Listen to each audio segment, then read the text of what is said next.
Party కానీ CPM party కానీ Congress party కార్యకర్తల నాయకులు కూడా పెద్ద ఎత్తున ఆ మెజారిటీని మించి భారీ మెజారిటీతో కొత్తగూడెం శాసనసభ స్థానం నుంచి గెలిపించాలని మీ అందరికీ నేను విజ్ఞప్తి చేస్తా ఉన్నాను.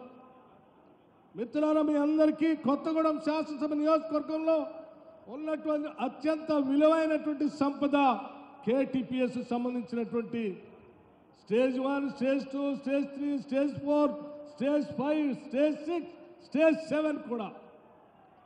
అట్లాగే సింగరేణికి సంబంధించినటువంటి బొగ్గుబాయిలకు సంబంధించినటువంటి సంస్థ కూడా ఇదే ప్రాంతంలో హెడ్ క్వార్టర్లో ఉన్నటువంటి విషయం మీ అందరికీ తెలిసింది.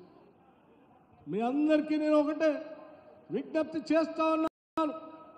సింగరేణికి సంబంధించినటువంటి మూసివేసినటువంటి కొన్ని థర్మల్ పవర్ స్టేషన్, కాలం చెల్లినటువంటి థర్మల్ పవర్ స్టేషన్ సంబంధించి వందలాది ఎకరాలు కేటీపీఎస్ సమక్షంలో అందుబాటులో ఉన్నటువంటి ఆ ప్రాంతాన్ని తిరిగి వాడకంలో తీసుకొని వచ్చి ఆ పరిసర ప్రాంతాల్లో మూసేసినటువంటి ప్రాంతంలో తిరిగి తప్పనిసరిగా వెలుగులు నింపేటువంటి థర్మల్ పవర్ ప్రాజెక్టులు తీసుకొని వస్తామని చెప్పి మీ అందరికీ సవినయంగా మనవి చేస్తూ ఉన్నాం.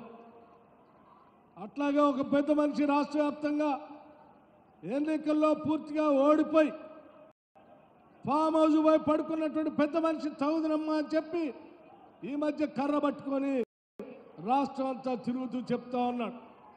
సింగరేణి కాలనీకి సంబంధించట ఆయనట బాగు చేశాడట.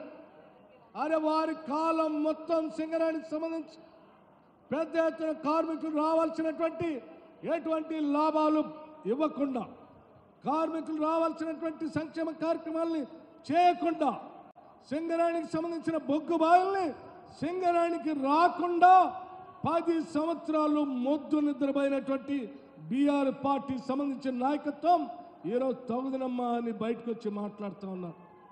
కాంగ్రెస్ పార్టీ పక్షాన మీ అందరికీ మాటిస్తా ఉన్నాం. యావత్ మంత్రివర్గం మొత్తం కూడా సింగరేణి పరిసర ప్రాంతాల్లో ఉన్నటువంటి ఏ ఒక్క బొగ్గు బాయిని కూడా సింగరేణి కాకుండా వేరే ప్రైవేటు వ్యక్తులకి పోయేటట్టుగా చేయం, సింగరేణిని కాపాడుతామని చెప్పి మీ అందరికీ సవినయంగా మనవి చేస్తా ఉన్నాం.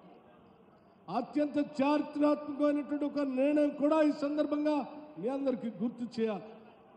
సింగరేణిలో పనిచేస్తున్నటువంటి వేలాది మంది కార్మికులు, ఆ కార్మికులు ప్రమాదవశాత్తు పొరపాటు ఏదైనా జరిగితే దేశ చరిత్రలో ఎక్కడ చేయని విధంగా కార్మిక లోకానికి ₹1 కోటి బీమా చేసినటువంటి చరిత్ర కాంగ్రెస్ పార్టీది అని చెప్పి ఈ సందర్భంగా మనం చేస్తా ఉన్నాం. కాంగ్రెస్ ప్రభుత్వం వచ్చిన దగ్గర నుంచి నేటి వరకు ఒక్క క్షణం కూడా రెప్పపాటు కూడా కరెంటు పోకుండా నిరంతరం కరెంటు ఇస్తున్నటువంటి చరిత్ర కూడా కాంగ్రెస్ ప్రభుత్వానిది అని చెప్పి మీ అందరికీ సవినయంగా మనం చేస్తా ఉన్నాం.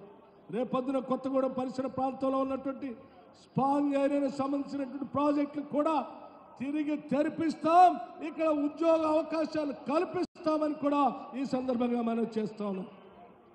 సింగరేణి పరిసర ప్రాంతాల్లో ఉన్నటువంటి దళిత గిరిజనులందరికీ పెద్ద ఎత్తున పిలిపిస్తా ఉన్నాం.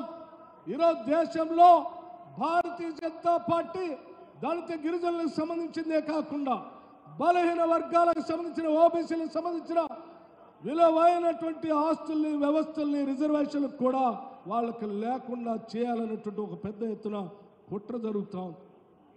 ఆ కుట్రకు సంబంధించే మన ప్రియతమ నాయకుడు రాహుల్ గాంధీ గారు పెద్ద ఎత్తున కన్యాకుమారి నుంచి కాశ్మీర్ గురించి మాట్లాడుతూ భారతీయ జనతా పార్టీ భారత రాజ్యాంగాన్ని మార్చడానికి ప్రయత్నం చేస్తూ ఉంది, రిజర్వేషన్లు తొలగించడానికి ప్రయత్నం చేస్తూ ఉంది.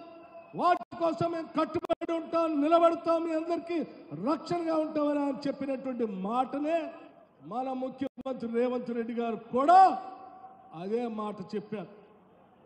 ఏ తప్పు కాదే, ఈ దేశంలో ఉన్నటువంటి కోట్లాది మంది దళిత గిరిజనుల రిజర్వేషన్లు ఆనాటి కాంగ్రెస్ ప్రభుత్వం భారత రాజ్యాంగం ద్వారా అందిస్తే ఈరోజు భారతీయ జనతా పార్టీ తొలగిస్తా ఉందని చెప్తే దాన్ని పోరాటం చేస్తాం, కాపాడుతామని ఈ రాష్ట్ర ముఖ్యమంత్రి చెప్తే అది తప్పన్నట్టుగా తప్పుడు కేసు పెట్టి ఢిల్లీకి పిలిపిస్తారా? ఏం కాంగ్రెస్ పార్టీ నాయకత్వం మీరు ఢిల్లీకి పిలిపిస్తే భయపడుతుందని మీరు భావిస్తే చాలా పొరపాటని కూడా ఈ సందర్భంగా చెప్తా ఉన్నాం.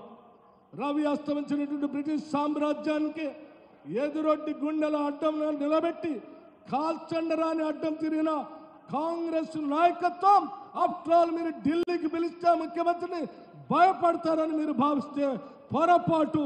తప్పనిసరిగా రిజర్వేషన్ కోసం కాంగ్రెస్ పార్టీ నిలబడుతుంది. రేవంత్ రెడ్డి గారు చెప్పినటువంటి నినాదాన్ని తప్పనిసరిగా యావత్ కాంగ్రెస్ పార్టీ కట్టుబడి ఉందని కూడా ఈ సందర్భంగా మీ అందరికీ మనవి చేస్తూ, ఈ పరిసర ప్రాంతాల్లో ఉన్నటువంటి దళిత గిరిజన సోదరులు మహిళలందరికీ కూడా మేము మాటిస్తా ఉన్నాం. రాబోయే 5 సంవత్సరాల్లో సంవత్సరానికి 20,000 లెక్క 1,00,000 కోట్ల రూపాయలు వడ్డీ లేని రుణాల్ని డ్వాక్రా సంఘాలకు ఇచ్చేటువంటి కార్యక్రమాన్ని చేపట్టాం. వచ్చిన నాటి నుంచి అనేక కార్యక్రమాలు చేశాం. ఆర్థిక క్రమశిక్షణతో రాష్ట్రాన్ని ముందుకు తీసుకొని పోతా ఉన్నాం. ఈరోజు రాష్ట్ర ప్రభుత్వం మాట్లాడుతుంది అది ఇట్లేదు ఇది ఇట్లేదు. ఏది ఇట్లేదో ముఖ్యమంత్రి గారు చెప్తారు, ఎప్పటి వరకు చేస్తున్నాం అనేది కూడా స్పష్టంగా. మీలాంటి తప్పుడు అబద్ధాలు ప్రచారం చేస్తే చూస్తూ ఊరుకోవడానికి రాష్ట్ర ప్రజలు సిద్ధంగా లేరు. మీరు ఎన్ని అడ్డంకులు పెట్టినా ప్రజలకు మేము ఇచ్చినటువంటి హామీలను అమలు చేసి తీరుతాం. అమలు చేసే ప్రక్రియలోనే మహిళలకు ఉచితంగా బస్సు దగ్గర నుంచి 200 యూనిట్ లోపల ఇచ్చేటువంటి ఉచిత కరెంట్ని అమలు చేసుకుంటూ పోయాం. రేపొద్దున కూడా మిగతాయి కూడా చేస్తాం. మిగతా విషయాలన్నీ కూడా ముఖ్యమంత్రి గారు స్పష్టంగా ఆర్థిక పరమైనటువంటి విషయాల్ని, అట్లాగే మిగతా వాళ్ళకి ఏమేమి చేస్తున్నటువంటి విషయాలు కూడా స్పష్టంగా ఈ సభ ద్వారా కొత్తగూడెం శాసనసభ నియోజకవర్గం నుంచి ఈ రాష్ట్రానికి స్పష్టమైనటువంటి సందేశాన్ని కూడా ఇస్తారని కూడా మీ అందరికీ సవినయంగా మనవి చేస్తూ, మరొక్కసారి రఘురామరెడ్డి గారిని అత్యధిక భారీ మెజార్టీతో రాహుల్ గాంధీ గారిని ప్రధానమంత్రి చేయటానికి, దేశంలో భారత రాజ్యాంగాన్ని కాపాడటానికి, ప్రజాస్వామ్యాన్ని కాపాడటానికి పార్లమెంటు సభ్యులు అత్యధిక మెజార్టీతో గెలిపించి